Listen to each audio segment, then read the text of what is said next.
ABP news सर्वसामान्य जनतेचं खुलं व्यासपीठ। वंदे मातरम गोविंदा पथक व वरदान वेलफेअर असोसिएशन यांच्या संयुक्त विद्यमाने यंदाही वर्ष 18वे गुरुपौर्णिमेनिमित्त सरावाला उत्साहात सुरुवात करण्यात आली। सालाबादप्रमाणे यावर्षीही पथकाच्या सदस्यांनी पारंपरिक पद्धतीने गुरूंना वंदन करून श्रीफळ वाढवून सरावाचा प्रारंभ केला। या कार्यक्रमात उपस्थित सर्वांनी गुरुपौर्णिमेच्या पारंपरिक संस्कृतीचे जतन करत गोविंदा उत्सवासाठीची तयारी भक्तिभावाने सुरू केली। पथकातील नागरिक मोठ्या संख्येने यावेळी उपस्थित होते। गोविंदा पथकातील तरुणांचा जोश आणि गुरुभक्तीची भावना विशेष लक्षवेधी ठरली। कार्यक्रमादरम्यान दैनिक समर्थ गावकरीचे मंत्रालय प्रतिनिधी विष्णू बुरे यांच्या हस्ते दैनिकाची प्रत प्रकाशित करण्यात आली। त्यांनी आपल्या भाषणात गोविंदा पथकाच्या सामाजिक व सांस्कृतिक योगदानाचे कौतुक करत पुढील वाटचालीस शुभेच्छा दिल्या। नमस्कार, मी विष्णू बुरे, समर्थ गावकरीमध्ये आपलं स्वागत आहे। आपण आता कोपरखेरणे सेक्टर 1 ते 4 मध्ये हे गार्डन बघू शकता। तर आज वंदे मातरम जनसेवा मंडळातर्फे आज जे गोविंदा पथकाचं जे उद्घाटन होते किंवा सराव चालू होतो त्यांचा, तर आपल्यासोबत वंदे मातरम सेवा मंडळाचे काही सदस्य अध्यक्ष आपण त्यांच्याकडून जाणून घेऊया। सर, या कार्यक्रमाचं आयोजन कशा पद्धतीने केलं आणि काय होतं या कार्यक्रमाला? गेली 18 वर्ष वंदे मातरम गोविंदा पथकाच्या वतीने या राजछत्रपती शिवाजी महाराज उद्यानामध्ये मोठ्या थाटामाटामध्ये दहीहंडी उत्सव साजरा केला जातो। आणि या दहीहंडी उत्सव साजरा करण्याच्या निमित्ताने आज गुरुपौर्णिमेनिमित्त या दहीहंडी उत्सवाचं म्हणजे सराव करण्याचा शुभारंभ करण्यात येतो। तर महिना अगोदर आम्ही हा सराव शुभारंभ करतो। तर त्याचा गुरुपौर्णिमेनिमित्त औचित्य साधून आम्ही हा सराव शुभारंभ चालू करतो। आणि येत्या दहीहंडी उत्सवाला गोपालाष्टमीला आम्ही सर्व जे गोपाल आहेत ते आम्ही प्रस्थान करतो दहीहंडी उत्सवासाठी। आता मी या कार्यक्रमाला आलो, काही माझ्या मित्रमंडळीने सांगितलं बाबा दहीहंडीचा कार्यक्रम आहे, पण ते बोलले आज दहीहंडी नाही। पण या कार्यक्रमामागचं उद्दिष्ट काय आहे की आज म्हणजे तुम्ही नारळ फोडून हे केलं, काय उद्दिष्ट आहे या कार्यक्रमामागचं? कार्यक्रमाचं उद्दिष्ट म्हणजे आम्ही दरवर्षी महिना प्रॅक्टिस करावी लागते। तर आमचं गुरुपौर्णिमेनिमित्त म्हणजे एक ज्या गुरु आहेत त्यांना स्मरण करून, म्हणजे कृष्ण भगवंत आहेत त्यांना स्मरण करून, आमचे साई आहेत साईंना स्मरण करून, आणि आमचे जे वरिष्ठ आहेत, आमचे दादा आहेत, आमचे दुसरे दादा आहेत, आणि आमचे हे सर्व जे मित्र आहेत हे सर्व कुठे ना कुठेतरी कोणत्या ना कोणत्या गोष्टीमध्ये काही ना काहीतरी मार्गदर्शन करतात। तर हे सर्व एक दुसऱ्याचे गुरु आहेत। तर मग एक दुसऱ्याचं मार्गदर्शन घेऊन आम्ही गुरुपौर्णिमेचं औचित्य साधून आम्ही एक महिना हा प्रॅक्टिस सुरुवात करतो। या जनसेवा मंडळामध्ये म्हणजे या मंडळातलीच मुलं आहेत की अदर मंडळामधले पण? या वंदे मातरम जनसेवा मंडळातलीच मुलं आहेत आणि पूर्ण कोपरखेरणे विभागातील सर्व कोपरखेरणे विभागातील सर्व मित्रमंडळी आहेत।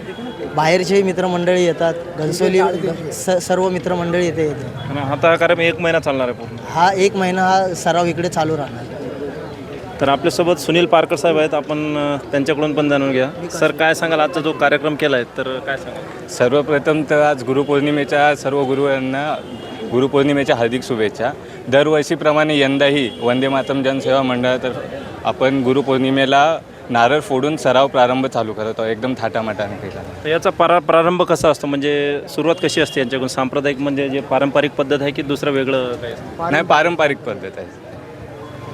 सर, काय सांगाल आजचा जो कार्यक्रम आहे, तुम्ही नवयुवक आणि किती मंडळी याच्यामध्ये सराव करणार आहे? आमचे गुरुवर्य अभिजित काकडे, आमचे दादा सुनील दादा पारकर आणि गणेश दादा पारकर, आम्ही जवळपास आमचा मंडळाचं आहे 18वं वर्ष आहे। आम्ही जवळपास आज माझं वय 27 आहे, मी 8 वर्षाचा होतो जेव्हापासून हा मंडळ आमचा 12-14 लोकांचा होता। जवळजवळ आता भरपूर लोक आमच्याकडे जुडले आहेत आणि आम्ही जी संस्कृती जपायची असती, भरपूर रिस्ट्रिक्शन आले पण आम्ही थांबलो नाही। बरेचसे इथं मंडळ सराव करत होते पण आम्हीच एक अजूनपर्यंत पद्धतीने आम्ही उभे आहेत। आणि आमचा हे थाटामाटानेच आमचा दरवर्षी आम्ही गुरुपौर्णिमेच्या दिवशीच आम्ही हा नारळ फोडून आमचे जे सराव असतात आमचे गोविंदा पथकांचे आम्ही गुरुपौर्णिमेनिमित्त आम्ही सुरुवात करतो। सर, काय सांगाल आता दरवर्षी आपण बघू शकतो कधी ट्रकवरून पडून अपघात होतो, त्यांचा मृत्युमुखी पडतात, काही छोटे मुलं असतात, बाईकवर स्टंटबाजी करतात, तर त्यांना काय मेसेज द्याल तुम्ही?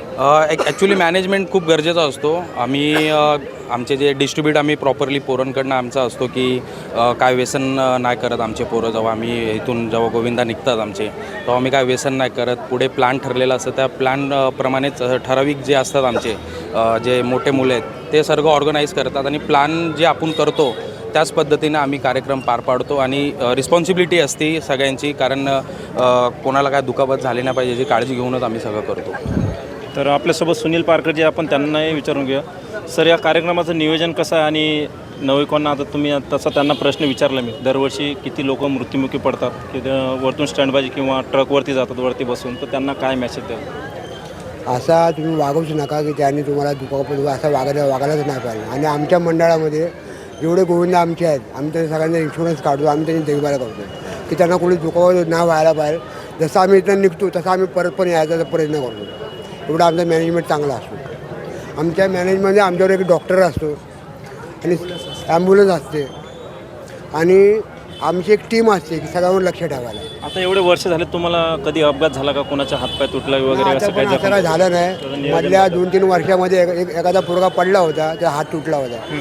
त्याला आमच्या मंडळाने पूर्ण चांगला करून त्याला आता तो व्यवस्थित काम धंद्याला जातो. म्हणजे एवढ्या वर्षात फक्त एकच अपघात झाला? एकच. तर बघू शकता, हे वंदे मातरम जनसेवा मंडळ आहे. गेले कित्येक वर्षापासून हे काम करतं. 1 महिन्याआधीच हे सुरुवात करतं सरावासाठी. तर यांची जनसेवा मंडळाकडून एक विनंती करण्यात आली की आता 1 महिन्यापासून हा सराव करतात. एवढ्या 10 ते 15 किती 17 वर्ष झाले बोलतात, 18 वर्षात फक्त एक ॲक्सिडेंट झाला, ते पण थोड्याशा चुकीमुळे झाला असेल. तर माझी सर्व मंडळांना विनंती आणि वंदे मातरम जनसेवा मंडळाकडून विनंती आहे, जे आपण स्टंटबाजी करतो, ट्रकवरती बसून जातो, वरती कॅबिनवरती बसून जातो, गाडीवरती 3-3, 4-4 जण बसून जातो. तर हे माझी विनंती आणि या जनसेवा मंडळाची पण विनंती आहे, ते दहीहंडी आपण फोडताना जा, मोठ्या उत्साह साजरा करा, पण जे स्टंटबाजी करता, कारण ते आपल्यामुळं दुसऱ्याचाही जीव जाऊ शकतो आणि आपलाही जीव जाऊ शकतो. तर सर्व मंडळांना माझी विनंती आहे की जे स्टंटबाजी करत आहेत, छोटे छोटे मुलं पण आहेत, तर यांना घेऊन तो कार्यक्रम उत्साहात आपल्याला साजरा करायचा असतो. पण काही मुलं असतात की ते स्टंटबाजी करतात, गाडीला कटबीट मारतात आणि फॅन्सिंगवर जाऊन बसतात. पण त्याच्यामुळं असं करू नका, कारण आपल्यामुळं दुसऱ्याला इजा होणार नाही आणि आपल्याला इजा होणार नाही याची दक्षता घ्या आणि दहीहंडीचा कार्यक्रम मोठ्या उत्साहात साजरा करा. धन्यवाद. महाराष्ट्राचे सर्वमान्य दैनिक समर्थ गावकरी, अहमदनगर, पुणे, नाशिक, जळगाव, धुळे, नंदुरबार, सोलापूर, कोल्हापूर, सांगली, सातारा, मुंबई, ठाणे, पालघर, रत्नागिरी, रायगड, सिंधुदुर्ग, नांदेड, उस्मानाबाद, बीड, औरंगाबाद, नागपूर, गडचिरोली, भंडारा, गोंदिया, अकोला, यवतमाळ, बुलढाणा येथून एकाच वेळी प्रसिद्ध होणारे एकमेव दैनिक, सर्वसामान्य जनतेचे खुले व्यासपीठ. संपादक आहेत विश्वासराव आरोटे. मोबाईल नंबर आहे 94 23 38 85 08. दुसरा मोबाईल नंबर 94 23 46 72 72. तिसरा मोबाईल नंबर 75 88 15 0001. वेबसाईट आहे sgavkari.com. मेल आय डी आहे akl gavkari@gmail.com.